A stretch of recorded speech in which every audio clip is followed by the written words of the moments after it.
বাবা, আমার না অন্নপূর্ণা ভান্ডারের টাকা ঢুকছে না। আপনি একটু আমার কুষ্টিটা দেখে বলুন না আমার ভাগ্যে অন্নপূর্ণা ভান্ডারের টাকা আছে কিনা। দাঁড়া বলছি। তোর বাড়িতে আজকে 10 কিলো চাল এসে, কথা কি ঠিক না বেঠিক? হ্যাঁ বাবা ঠিক। সাথে 15 কিলো আটা হয়েছে, কথা কি ঠিক না বেঠিক? হ্যাঁ বাবা ঠিক ঠিক। আর 5 লিটার সর্ষের তেল এসে, কথা কি ঠিক না বেঠিক? হ্যাঁ বাবা ঠিক ঠিক, কিন্তু আপনি কি করে জানলেন?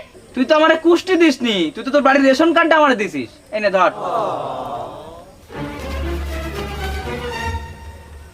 বাবা আমরা তো সবাই রেশন কার্ড নিয়ে এসেছি।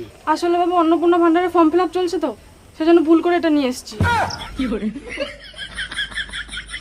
তাহলে আর কি, রেশন কার্ড দিয়ে তো আর ভাগ্য দেখা যাবে না। চলো আমরা বাড়ির দিকেই যাই। এই এরা সব চলে গেলে তো আমার ব্যবসা বন্ধ হয়ে যাবে না, এদের তো কোনো মতে যেতে দেওয়া যাবে না।